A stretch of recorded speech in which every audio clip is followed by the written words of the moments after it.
예, 안녕하세요. 저는 소프트웨어 정책 연구소의 김정민이라고 합니다. 소프트웨어 산업 전망에서 매년 발표된 자료고요. 실제로 이 자료는 매년 발표되기도 하지만 이 소프트웨어 산업 전망 컨퍼런스에서 대표적인 저희 소프트웨어 정책 연구소의 콘텐츠라고 보셔도 되겠습니다. 매해 이제 컨퍼런스가 끝나면 이 자료에 대한 발전적인 피드백 사항들이 있고 그것에 대해서 항상 적극적으로 개선하려고 수렴을 해서 그래서 좀 더 균형감 있는 소프트웨어 산업을 전망하겠다라는 목표로 이 자료를 작성했고요. 그러면 좀 관심 깊게 들어주셨으면 좋겠습니다. 예, 연구 개요를 보시겠습니다. 일단 조사 목적은 10대 이슈를 발굴하는 건데요. 뭔가 좀 더 그 소프트웨어 기업에 종사하시는 분들에게 친화적인 그러한 이슈를 전망하는 게 목적이라고 보실 수 있겠고, 여기에서 이제 그냥 이슈를 전망하는 게 아니고 전반적으로 소프트웨어 산업이 굉장히 넓기 때문에 그 넓은 산업 중에 어느 한 곳에 치우쳐질 가능성이 존재하는데 그런 걸 최대한 견제해서 균형감 있는 산업 전반에 정보 접근을 하겠다라는 게 목적입니다. 연구 방법은 저희가 기본적으로는 전문가 설문조사를 통해서 의견을 여쭙는 게 기본 프레임인데, 여기에서 언론기사 데이터를 요약을 해가지고 이슈 후보를 도출하는 과정이 이제 추가가 되었습니다. 이것에 대해서는 다음 슬라이드에서 보시겠습니다. 저희가 연구를 진행함에 있어서 주안점으로 준 거는 일단은 전문가의 인지 편향 또는 이제 균형감 있는 후보를 선정하겠다라는 부분이었는데요. 이 아래 그림을 보시면은 전반적으로 이제 10대 이슈도 마찬가지고 여러 가지 이슈 전망의 어떤 이슈를 뽑을 때는 조사 기획하는 단계부터 해서 후보를 선정하고 그 후보 선정된 리스트를 통해서 설문을 이제 해서 전문가들이 이 이슈들 중에 어떤 이슈가 가장 중요한 이슈냐 이거를 이제 선별을 하는 과정을 거치게 되고요. 그렇게 해서 이슈가 확정되고 그것에 대한 동향들을 파악하는 이러한 이제 일련의 절차들로 이슈 전망이 구성이 됩니다. 근데 이제 이 과정에서 결국은 어떤 이슈가 확정됨에 있어서 이슈 후보를 선정하는 게 굉장히 중요한 과정이 될 텐데, 이 부분에 대해서 지금까지는 전문가들 회의를 통해서 소수의 전문가들이 그러한 부분을 어느 정도 이제 리스트업을 했다면, 이번에는 이 과정에 있어서 IT 분야 언론기사 분석을 해서 균형감이랑 객관성을 보완하겠다라는 목적으로 수행이 되었습니다. 예, 모델을 살펴보시겠습니다. 일단은 정보의 요약, 정보의 선별, 그리고 이슈를 발굴하는 과정, 이렇게 세 가지 정도로 모델을 나눠봤는데요. 첫 번째 요약 부분은 국내에 있는 중앙 언론지 포함해서 49곳의 IT 기사가 있는데, 이 중에서 이제 미래 전망과 관련된 기사 약 4,600건 정도를 추출을 했고, 그리고 이제 해외 소프트웨어 신기술 관련 기사를 1,670건 정도를 추출했습니다. 그래서 이 기사를 대상으로 해서 토픽 모델링 분석을 통해서 주제를 이제 도출했고요. 그 주제들 중에서 이슈 후보 20건 정도를 도출했습니다. 이렇게 도출된 이슈 후보군은 이제 전문가 설문조사를 통해서 이 중에 주요 이슈는 무엇이냐, 이것을 12개 정도를 일단 추렸고요. 이 추린 12개의 이슈 중에 한 번 더 선정 회의를 통해서 검토를 통해서 최종적인 10대 이슈가 도출이 되었습니다. 언론 기사를 분석한 결과를 간단히 보시겠습니다. 일단 왼쪽에 파이 차트에 보시면은 언론 기사 약 6,000건 안에 있는 주제가 어떤 것으로 구성되어 있는지 그것을 제가 정리를 해본 건데요. 보시면은 인공지능 관련된 기사가 가장 많았고요. 그 다음에 5G, 그 다음에 빅데이터, 클라우드, 블록체인, 이러한 순으로 나타났습니다. 주제별로 나누어진 기사들을 가지고 저희가 이제 일련의 분석, 유사도 분석 등등을 통해서 최종 이슈 후보를 20개 정도를 선정을 했습니다. 이게 20개 선정된 이슈 후보고요. 실제 이슈는 이게 아닙니다. 예. 그 다음은 이 이슈 후보군을 대상으로 해서 온라인 설문조사를 진행했습니다. 그래서 국내 소프트웨어 분야의 전문가 700명 정도를 대상으로 설문을 했고요. 국내 산업에 큰 영향을 끼칠 이슈 3개를 선택해달라라고 요청을 해서 전체 의견을 취합하고 검토를 해서 상위 10개 이슈를 최종적으로 선별을 하였습니다. 기초 통계를 보시면은 경력별로는 균등하게 나눠져 있고요. 업종별로는 패키지 소프트웨어와 IT 서비스가 다수인 것을 보실 수 있습니다. 예, 바로 소프트웨어 산업 10대 이슈에 대해서 소개를 드리겠습니다. 예, 소프트웨어 산업 10대 이슈로 선정된 것은요, 1위로는 자율형 IoT의 기대감이 증대된다라는 거고, 2위는 뭐 교육을 위한 인공지능이 선정이 됐습니다. 그 이후로 뭐 3위부터 10위까지의 내용들이 있는데, 이것들에 대해서는 다음 슬라이드부터 관련 내용을 좀 설명을 드리도록 하겠습니다. 예, 첫 번째, 1위는 자율형 IoT의 기대감 증대입니다. 이 자율형 IoT란 무엇이냐, 이거가 이제 궁금하실 수 있는데요.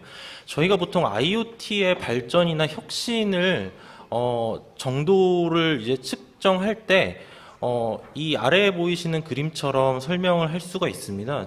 가장 이제 기초적인 단계는 IoT 기기들에 대해서 모니터링을 하는 단계고, 그 다음은 IoT 기기에 제어를 어느 정도 관여를 하는 단계, 그 다음은 이 뭐 전력 효율이라든지 아니면 운영 차원에서 측면에서 IoT 기기들의 어떤 최적화를 지원하는 단계, 그 다음이 이제 오토노머스, 그러니까 자율형으로 각각의 기기들이 각각의 기기와 소통을 해가지고 자율적으로 의사 판단을 하는 단계라고 보시면 되겠는데, 1위는 이 오토노머스 단계에 있는 자율형 IoT, 이것에 대한 기대감 증대가 뽑혔습니다.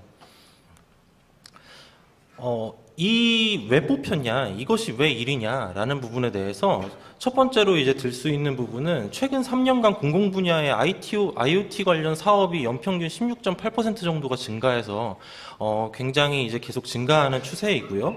그리고 그렇다면 이 IoT 사업들이 추진하고 있는 어떤 AI 도입의 궤는 무엇이냐, 이것을 보시면은 결과적으로는 아직 자율형 IoT의 개념에 근접하는 것은 아닙니다.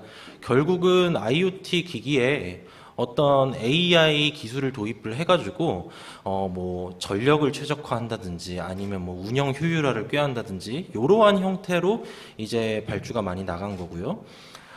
그러나 지금 이 이후에 만약에 AI 기술이 좀 더 고도화돼가지고 만약에 IoT 분야가 한 번 더 혁신을 이룬다라고 가정을 했을 때, 이게 현재 기대감이 높아지는 이유로서는 여기에서 필요한 두 가지 기술이 있습니다. AI는 당연히 필요한 기술이고요.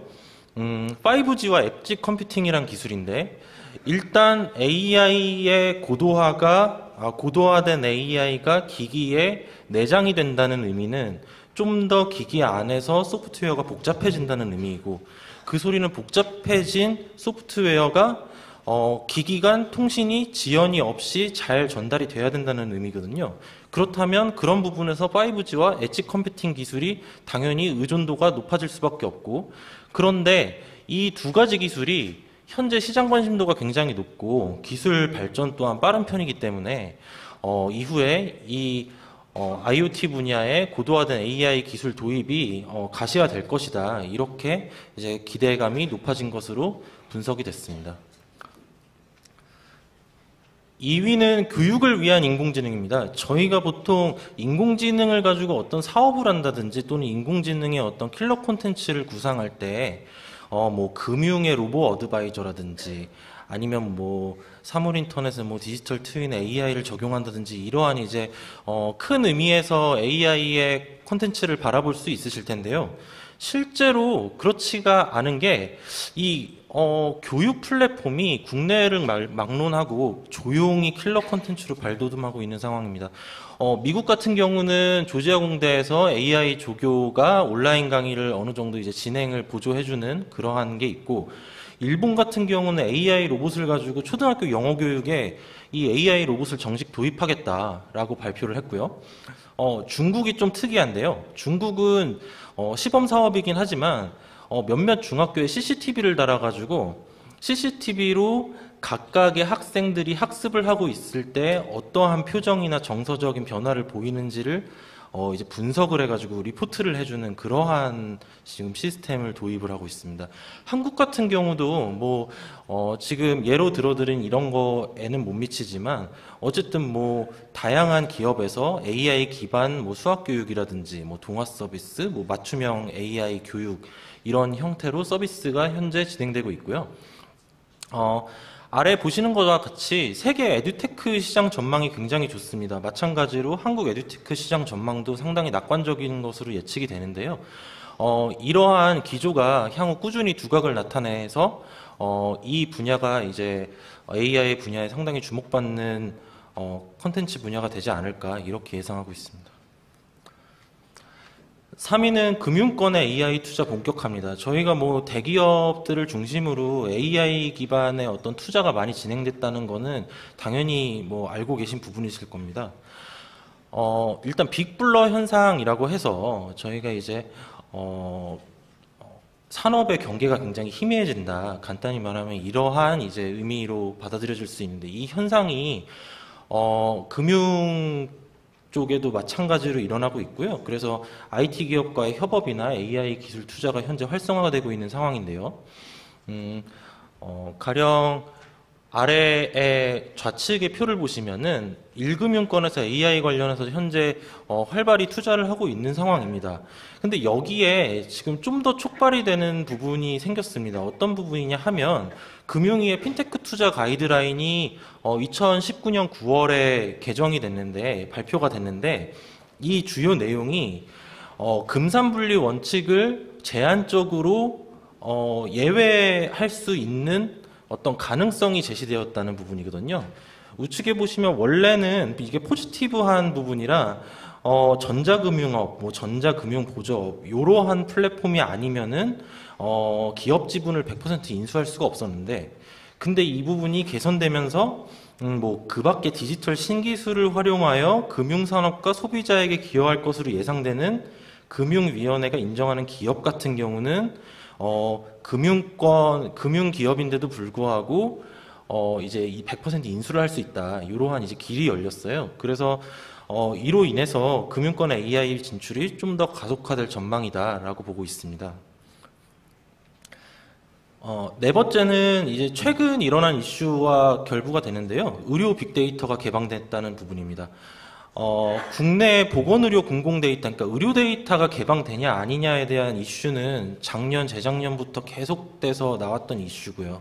하지만 올해 9월에 드디어 그 통합 플랫폼이라는 것을 이제 만들면서 통해서 부분적으로 공개가 되고 있어요. 하지만 그 공개가 된 지금 데이터들은 영리 목적으로 활용이 불가능한 상황입니다. 이것에 대해서는 다음 슬라이드에서 보시겠는데요. 일단 이용 목적과 이용자의 제한이 되어 있어요. 현재는. 그래서 이용 목적은 공익에 적합하다든지 비영리 목적으로만 활용이 되고요. 이용자의 제한 해서 보면 공공기관이나 또는 정부나 학계에서만 사용이 가능하도록 현재는 제한이 되어 있는 상황입니다. 추후에 이것을 이제 완화시켜서 기업들도 쓸 수 있게 만들어주고 싶은 게 당연히 이제 정부의 입장이겠지만 현재로서 지금 가로막힌 법이 몇 가지 있는데요. 그 중에 이제 가장 중요한 부분이 개인정보보호법입니다. 이것은 최근에 그 많이 이슈가 됐던 데이터 3법과도 굉장히 밀접한 연관이 있는 부분인데요. 개인정보보호법의 개정 내용은 개인을 식별할 수 없도록 가공한 가명정보, 그러니까 익명정보 같은 경우에는 제품 및 서비스 개발에 사용할 수 있도록 만들어지는 부분이 지금 개정이 되려고 하고 있는 부분이에요. 근데 이 부분이 현재 국회 상임위원회에서는 통과했지만 국회 의결은 현재 되고 있지 않은 상황이고요. 이 부분의 그 통과가 사회적 타협과도 맞물려 있기 때문에 현재로서는 이게 지금 갖다부터 내년에 2020년에 전망이 밝다 아니다에 대해서 지금 가늠할 수는 없는 상황이라고 보시면 되겠습니다. 5위는 지능형 물류 로봇 시장의 성장입니다. 그래서 지능형 물류 로봇이라는 무엇이냐라고 했을 때 대표적으로 AMR이라는 것을 이제 꼽을 수가 있습니다. 보통 이게 뭐냐 하면 물류 창고 같은 데서 로봇을 쓰는 경우는 상당히 많아요. 근데 그 로봇들의 움직이는 동작 원리를 보시면은 밑에 마커가 표시되어 있습니다. 그래서 그 마커를 따라서 로봇이 그걸 가이드라인에 따라가지고 이렇게 움직이는 형태인데, 그 마커라는 게 없는 그러한 자기가 센서를 통해서 부딪히지 않고 자율적으로 목적지까지 갈 수 있는 그러한 로봇을 AMR이라고 부르는데요.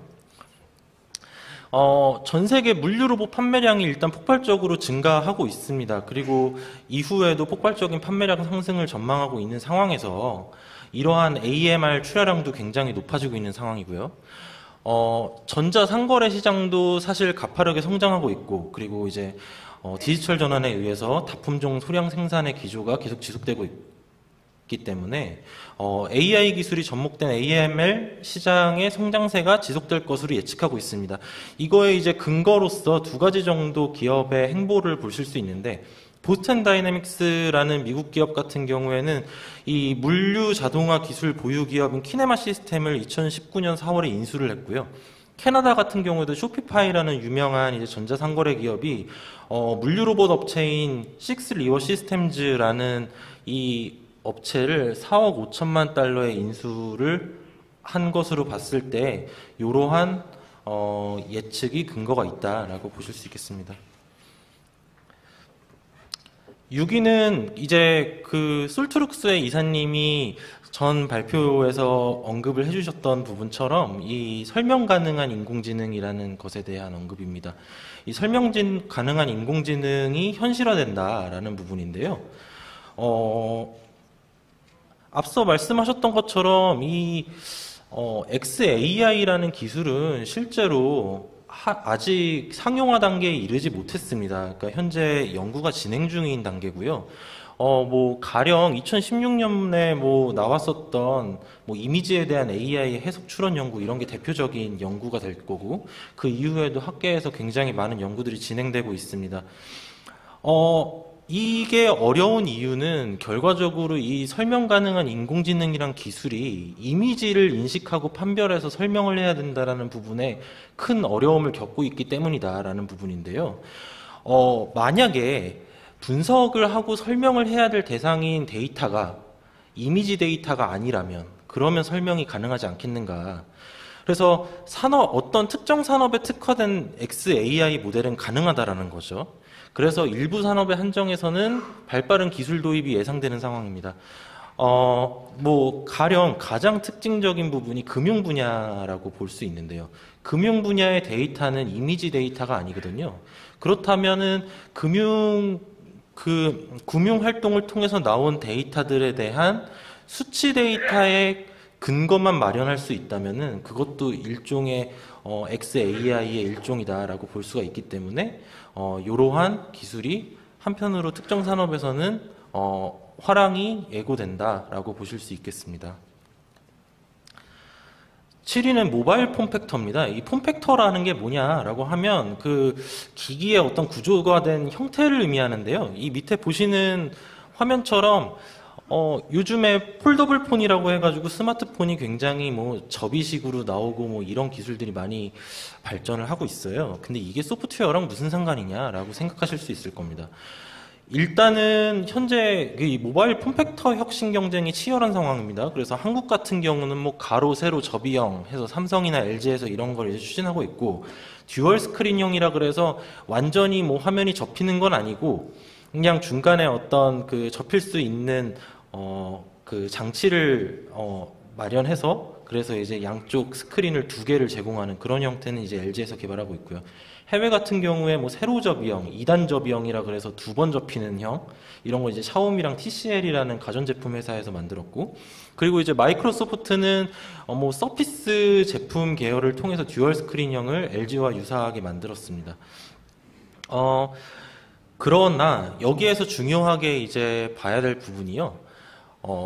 모바일이 예를 들어 폼팩터가 혁신이 돼가지고 스마트폰이 접히는 게 자유자재가 된다라는 거는, 즉 대화면 디스플레이를 지원한다는 것이고, 그것은 결국은 데스크톱 작업 환경을 모바일에서 구현할 수 있다라는 의미랑 똑같거든요. 이거를 이제 말미암아 그 애플 같은 경우는 선제적으로 그 스마트폰 OS를 뭔가 이제 패드용 OS와 이제 독립하는 것을 발표를 했어요. 그래가지고 iOS라는 스마트폰 OS와 그리고 아이패드라고 여기에서 출시되는 어떤 제품이 있는데, 이 타블렛 제품 같은 경우에는 마우스를 활용할 수 있고, 그리고 이제 여러 가지 서드 파티들을 통해서 컴퓨터와 유사하게 PC와 유사한 환경을 지원할 수 있도록 그렇게 이제 발표를 했고요.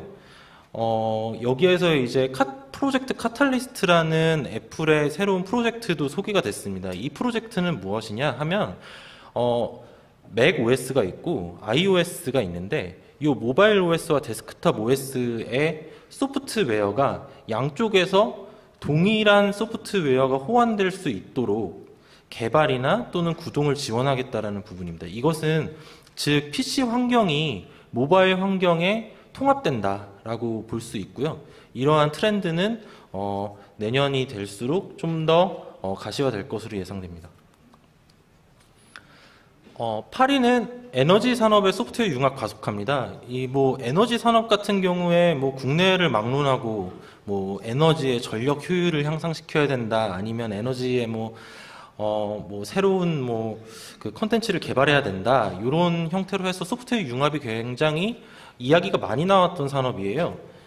근데 그럼에도 불구하고 실제로 이 에너지 산업에서 어떤 실효성 있는 컨텐츠가 나온 게 그렇게 많지가 않습니다. 근데 최근에 미국의 세노버스, 그리고 캐나다의 기업 같은 경우에 마이크로소프트나 또는 AWS와 이제 파트너십을 체결해가지고 머신러닝 기반으로 이제 석유에 대한 관리라든지 이런 석유 에너지에 대한 관리를 솔루션을 만들겠다라고 발표를 한 상황이고요. 국내 같은 경우에는 한국전력공사에서 전력 데이터에 대한 관리를 대부분 다 맡고 있는 상황인데, 이 전력 데이터를 기반해 가지고 상업시설의 전력량을 가지고 이 지금 상점이 영업을 하는 상황인지 아닌지를 체크해주는 정보 서비스인 파워온이라는 걸 출시를 예고를 했습니다. 이건 아직 발표를 했고 현재 개발 중인 상황으로 알고 있고요. 현재 국내만 바라봤을 때 국내 같은 경우에는 앞서 말씀드렸다시피 한국전력공사가 이 에너지 산업에 대해서 어느 정도 독점 구조를 가지고 있어요. 근데 녹색 성장 5개년 계획이라고 최근에 나온 이제 계획이 있습니다. 이 정부의 계획 안에 보면은 재생에너지 확산 기반 마련이라는 꼭지가 있는데, 여기에서 이제 눈여겨볼 부분은 재생에너지 업자랑 기업 간 전력 구매 계약 제도 도입이 있다는 점입니다. 이게 무엇을 의미하느냐? 재생에너지라는 거는 한전에서 원래 관리하던 에너지와는 독립적으로 운영될 수 있는 에너지인 거고, 그렇다면 독립적인 재생에너지 업자가 에너지 관리 소프트웨어에 차별성을 둬가지고 본인의 경쟁력을 키울 수 있는 기회가 개방됐다는 거거든요. 이러한 부분에 입각해서 내년에는 에너지 관리 소프트웨어의 수요가 확대될 것으로 전망을 하고 있습니다. 9위는 클라우드 게임 시장의 선점 경쟁을 꼽아봤습니다. 클라우드 게임이 무엇이냐라고 하면 저희가 과거 같은 경우에는 고사양의 게임을 즐기기 위해서는 PC를 좋은 걸 사야 된다라는 어떤 고정관념이 당연히 박혀 있었거든요. 근데 이 클라우드 게임이라고 하는 것은 스트리밍을 통해서 게임에 필요한 모든 리소스를 클라우드 환경에서 다 계산을 해주고, 실제 우리는 게임을 할 수 있는 인터페이스와 디스플레이만 가지고 그 디스플레이에서는 이미 다 계산이 완료된 모든 게임 데이터를 투사만 해주면 되는 그러한 형태의 서비스라고 보시면 되겠습니다. 이게 현재 굉장히 각광받고 있는 부분이고요. 국내 같은 경우는 이 5G 환경이 우수하기 때문에 글로벌 클라우드 게임 시장의 퍼스트 펭귄이 될 잠재력을 가지고 있습니다. 가장 먼저 선점을 할 잠재력을 가지고 있다는 부분이죠. 실제로 LG 플러스라든지 아니면 SK텔레콤 등등 해서 국내 대기업 통신사 같은 경우는 이 5G 기반에서 클라우드 게임 서비스를 이제 해외 기업하고 같이 이제 뭐 런칭을 하는 그러한 행보를 보이고 있고요. 구글 같은 경우에 실제로 클라우드 게이밍 아키텍처라는 것을 구글 홈페이지에 공개를 해놓고 있을 정도로 이쪽에 관심이 높습니다. 그리고 클라우드 게임의 시장 가치 전망도 굉장히 높을 것으로 예상되고요. 국내처럼 5G가 현재 보편화된 경우가 많지가 않습니다. 그렇다 보니까 국내 5G 인프라를 어떤 클라우드 게임을 테스트하는데 테스트베드로 활용할 가능성이 크다라고 보고 있고요. 그래서 이제 국내 게임 산업 같은 경우도 이러한 해외에서 이런 산업을 하고 싶은 게임 산업 업체들과 함께 뭔가 접점들이 많이 발생할 수 있지 않을까 이렇게 예상을 해보고 있습니다. 마지막입니다. 예, 마지막 10위는 언택트 서비스의 영역 확대입니다. 이 언택트 서비스란 무엇이냐? 들어보신 분들도 있을 거예요. 그 마케팅 분야에서는 상당히 대세인 단어로 알고 있습니다. 그러니까 접촉을 뜻하는 컨택트라는 단어가 있고 여기에 이제 on이라고 하는 접촉하지 않는다라는 의미의 신조어인데요. 그러니까 사람과의 접촉을 최소화한다라는 비대면 서비스를 의미합니다. 가장 저희가 이제 체감하기 좋은 거는 키오스크 같은 것을 들 수가 있겠죠. 이제 상점에 키오스크가 많이 활성화되고 있는 상황이고 그러한 지금 국내 산업을 보실 수 있는데 이 언택트 서비스라는 것은 주요 타겟이 밀레니얼 세대라고 해요. 그래서 밀레니얼 세대는 1980년도에서 2000년대 초에 출생할 세대를 의미합니다. 그래서 뭐 나이로 따지면 20대에서 뭐 30대 정도가 되겠네요. 그래서 IT 활용력이 뛰어나고 대학 진학률이 굉장히 높으나 평균 소득이 낮고 개인을 중시하는 성향이 있고 전통적 마케팅 광고보다 소셜 정보를 더 신뢰하는 성향을 가진다. 라고 이제 설명을 하고 있어요. 그래서 지금 이러한 소비층은 20, 30대에서 현재 40대까지 확대되는 경향으로 나타나고 있고 이 서비스가 왜 그러면 5G나 또는 소프트웨어와 연관이 되냐라고 한다면 현재 차세대 언택트 서비스가 어떤 형태로 나올 것이냐에 대해서 논의를 해본다면 대체적으로는 무선통신 환경이 필수가 될 것이고 무선통신 환경에서 작동하는 소프트웨어 솔루션이 될 것이다. 라는 전망을 많이 하거든요. 그래서 이러한 서비스가 나오기 위해서는 결국은 5G망 안정화가 첫 번째 필수 부분이 될 거고 이러한 안정화는 서비스 영역이 확장되는데 긍정적 영향을 끼칠 것이다 라고 전망하고 있습니다. 이 오른쪽 하단에 보이시는 그림을 보시면 가로는 노동 집약도라고 해서 노동이 얼마나 필요한 서비스냐를 뜻하고 있고 이 위아래는 이게 서비스의 형태가 온라인에 집중되어 있냐 오프라인에 집중되어 있냐를 뜻하고 있는데요. 언택트 서비스는 우측으로 치우쳐져 있는 서비스라고 보시면 되겠습니다. 현재 언택트 서비스라고 해도 실제로 인력이 아예 필요하지 않지는 않습니다. 인력은 필요하거든요. 근데 이러한 부분이 완전한 무인화가 되기 위해서는 결과적으로 무선통신 환경이 5G 기반이 되고 이것에 맞춘 소프트웨어 솔루션이 수요가 증가할 것이다. 이러한 이제 맥락에서 이 이슈를 뽑아봤습니다. 예, 이렇게 해서 10가지 이슈를 한번 소개를 드렸고요. 이 10가지 이슈를 종합을 해보니 2가지 정도의 시사점이 나오는 것 같았어요. 첫 번째는 AI 융합은 선택이 아닌 필수가 되는 세상이다 라는 부분이고 두 번째는 5G가 곧 기회가 될 것이다 라는 부분인데요. 첫 번째를 보시면 그 2020년 국내 산업의 AI 융합은 보셨던 거와 같이 더욱더 활발해질 것으로 예상이 됩니다. 다만 여기에서 이제 기존 비즈니스에 AI 적용이 원래부터 좀 용이했던 산업 같은 경우에는 두각을 좀 더 나타낼 것이다 라고 전망이 되고 있고요. 이 밑에 보시는 바와 같이 뭐 에너지 산업이라든지 금융이라든지 물류, 의료, 교육 분야가 두각을 나타낼 거다라고 전망할 수 있을 것 같고요. 다수의 소프트웨어 이슈는 사실 앞으로 드러나지는 않더라도 이 5G망 보급을 전제로 하는 서비스들이 있었습니다. 뭐 가령 클라우드 게임 서비스 같은 경우에는 스트리밍이 굉장히 원활하게 진행돼야 되기 때문에 5G 보급이 없으면은 절대 불가능한 서비스거든요. 아니면 이제 뭐 유용한 기반 기술로서 수용을 하고 있습니다. 뭐 가령 언택트 서비스도 그렇겠죠. 그렇기 때문에 이 5G가 이제 안정화됨에 따라서 좀 더 다양한 서비스의 영역이 확대되고 그 5G에 맞춘 어떤 새로운 소프트웨어 서비스들이 등장하지 않을까 이렇게 예상을 해봤습니다. 예, 여기까지가 제 발표였습니다. 감사합니다.